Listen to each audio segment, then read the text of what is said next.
1, 2, 3, ah! It's fantastic. Thank you.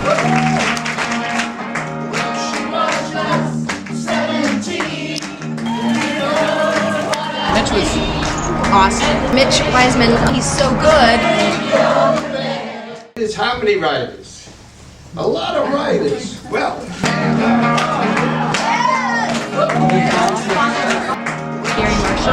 Garry Marshall. Can't think of a better way to start this new year than in Vicki Abelson's fantastic and inspired living room. Vicki has organized this incredible event where we get to be inspired by so many people and inspired by each other. But Vicki herself is really the linchpin, and she should be on, I can't believe she doesn't have a TV show. She should be hosting a show. She's so entertaining. I would come every month just to see her. Hi everybody, I'm Vicki Abelson! Hi! You guys got it down because you've been to meetings since last year. Good. I decided I'm going to make a New Year's resolution, no more CH foods. Because these are the foods that get me in trouble. So no more Cheetos, chips, and cheese. Okay, so how long did I last? Till 9/20, January 1st. 9/20, I whip out the potato chips and it's all over. So, you know, I created Women Who Write just so that I could read from my book and workshop it into play. And I should not be doing that today. And there are only 2 people in the goddamn world who could get me to not read. One was Carl and one was Gary. So for those of you who are here for the first time, just know that usually there's even more me. So how did it feel to be pretty much the only man in the room? It was awesome to be the token testosterone. Ladies and gentlemen. I've been a big fan of Mitch Weissman since I was about 9-10 years old. He was the original Paul in the original Broadway show of Beatlemania, and I had the album, and I used to look at it, and I had the VHS. I was just always enamored of the Jewish Paul. You have to check out the cover photo on his Facebook. There he is with Andy Warhol, Michael Jackson, and Steven Tyler. Wow. And it was opening night of Beatlemania on Broadway. Because Mitch Weissman is the original fake Paul. And Vicki and I were talking about this. It sounded like a great idea. I watched some of the recaps online. It was absolutely fantastic. Made me a nervous wreck because I asked her, how many people are going to be here? And she said, how many? And she said, but you've played in front of thousands. And I said, it's easier for me to play in front of thousands. This reminds me of playing in my mother's living room with Greg there. Relatives when I was 10. I still haven't recovered from that. So I've known Mitch forever, even though he really doesn't know me. He doesn't remember me from it. It's all like. But what I wanted to tell you is that my favorite song that you did, besides 17 because we all sang along, but your song was fantastic. Thank you. It was something inside. It was telling me no. I could have left whenever. How was I to know? I should have up and walked away. I should have got and walked away. Upside down, inside, outside. Guess I'll have to stay. So today, we got to hear Mitch Weissman do I Saw Her Standing There, which is one of my favorite songs, and he's so good. And I cannot hear that song without jumping and dancing and moving around, and it was fun because Vicki joined in too. 1, 2, 3, ah!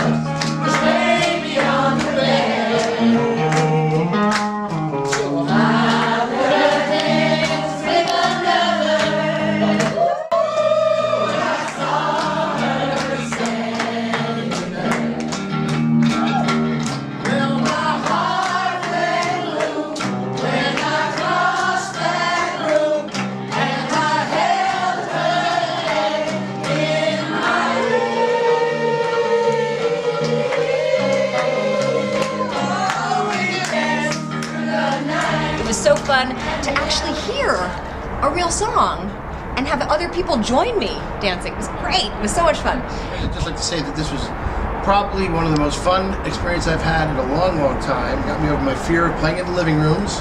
And what better audience to play to than a room full of appreciative women. And to all of you lovely ladies, thank you so much. Today was magic. Mitch Weissman, who is the original Fake Paul, who has absolutely no memory of me from back in the day. I don't care what he says. He has no idea who I am, but he's acting like he does, so that's very good. Garry Marshall was, he talked for 2 hours. He could have talked for 5 more. I grew up with Happy Days, sort of the background or fabric of my childhood, and it's just delightful to see somebody that just brought so much joy into your life in an intimate setting like this, and I just can't wait to hear him and see him and meet him.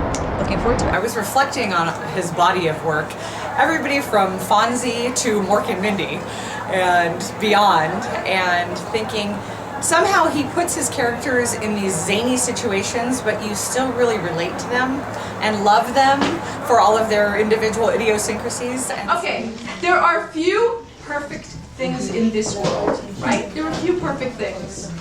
Garry Marshall is responsible for a proportionately ridiculous amount of them. The other night at 2:30 a.m., I happened upon Pretty Woman. Hello, 4 a.m. It is absolutely impossible not to watch, right? I get to it, I don't care where they are, I stop anything I'm doing, it doesn't matter what I'm doing, and I must watch to the end. As we all know, Garry is one of Hollywood's most respected writers, producers, directors of television, film, and theater. He has helped launch the careers of many, many film and TV stars. He's directed a number of box office hits, including the before-mentioned Perfect Pretty Woman. His long list of film directing credits include The Flamingo Kid. Oh, Matt Damon's so cute! Okay. Garry also co-wrote Nothing in Common, which Team Tom Hanks and Jacquie Gleason, Give Me the Hanky, oh my God, okay. And he made another perfect romantic comedy, Overboard, with another perfect couple, Goldie Hawn and Kurt Russell. And then he made Beaches, starring Bette Midler and Barbara Hershey, oh my God, Frankie and Johnny, pairing Michelle Pfeiffer and Al Pacino, The Other Sister, starring Diane Keaton, which he also co-wrote. And then he brought Richard and Julia back together for Runaway Bride. I love it just as much. Okay. And then The Princess Diaries and The Princess Diaries 2, Royal Engagement, which I've watched a dozen times with my daughter. I've had enough of that. Garry began his career in television. He went on to create and executive produce some of the longest running and most celebrated sitcoms in American television history, including Sunday, Monday, Happy Days. Oh, don't sing, Vicki. Laverne and Shirley, starring the aforementioned sister. Mork and Mindy. And the perfect sitcom, The Odd Couple.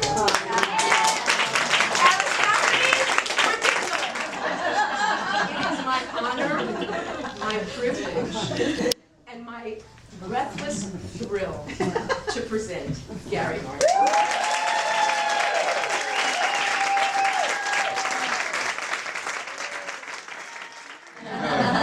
All right, I'll do some this way. Partially this way. Hello, Lynn. I know some people here. Hi. Lynn and I worked. This girl worked with me. Hi. Hi. And this girl, I don't know at all, but kissed me. Hi. But you're writers, so you want to hear writers' stuff. Well, writers, I guess, to be honest, is you don't have any excuse. Everybody else has an excuse. Writers don't. You need a pencil and paper. That's it. If you're writing, you got to figure out what you're going to write. So some will write plays, some will write operas even, and some will write scripts or whatever. And then you get to work for other people. You know, you go, I'll write for so-and-so. And one of my first jobs was there was a girl, a nice girl, named Sherry Lewis. Cute. Now, Sherry was a delight, had a nice husband, and you go to her house. And she'll do, you want a little tea, you want a little drink, you want coffee. But Lamb Chop was the puppet. Lamb Chop was not so nice.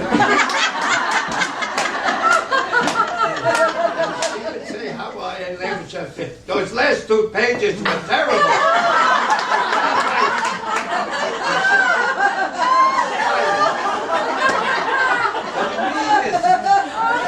Everything down. I didn't become a writer to be yelled at like law. It's well-paying law. But to please Shari was nice because Lamb Chop would say something nice. But you take whatever job it is. Woody Allen once said 90% of success is showing up. Because a lot of people don't show up for one reason or the other. Well, they show up, but in here they don't show up. So if you can get there and try, you never know what's going to work out. Things go wrong in life, and you get whacked. And you all get whacked. And the difference of the people is who gets up after they get whacked and who stays down. So agent told some writer, never write direction, the director don't like it. You gotta write a direction, but it's important to what it's about, or else the director won't understand it. So you can write direction. You don't need to write elaborate, but you gotta write. So that's when I learned how important writing the directions in a script was. And I learned actually from Carl Wright. I wrote a Dick Van Dyke show. Jerry and I, Belson and I wrote like 20 Van Dykes. We were there. He was finally hired the joke meister. and I wrote, Dick Van Dyke was pretty funny. And I wrote, Dick Van Dyke is going to the formal thing, and he takes his column on and he puts it on funny. That's what we wrote. So Carl came to me. He says, you see this line? He said, the gate guard could have wrote that. I'll pay him. He could have wrote, put this thing on front. Why I pay you is you write how he puts it on front. Now go back and write how he puts it on front. He wrote 4 pages. Out of junk comes greatness. Say it was a good experience. I learned something. Who knows? Anyway, so you all seem to be such a nice crowd. You want to ask a question or something? Maybe I'm not covering what you're. I'm 24 years old, and I'm kind of my God! I'm just starting out and doing a lot of things. I don't know what I want to do, but what do you know now that you wish you would have known when you were 24? That almost nothing is the end of the world.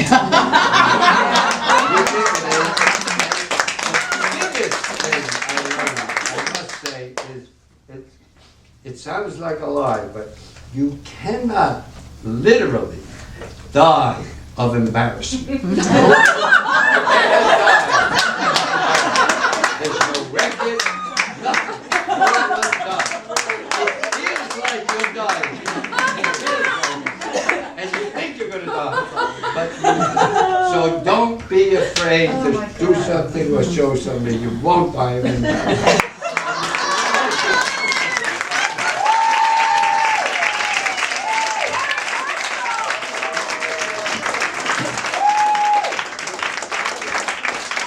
Garry Marshall is an American treasure, and to just get to hear him was not only funny, but really inspiring, and he had so much great wisdom and advice. And he was such an inspiration to all of us, even at my age.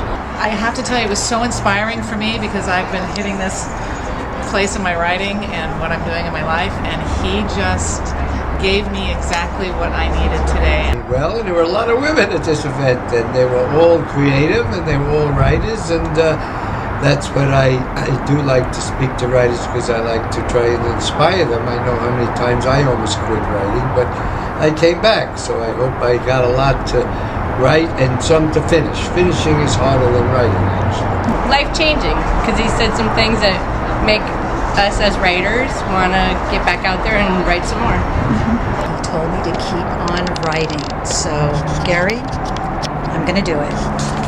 Garry Marshall has such heart. He's so real. He's just completely in himself.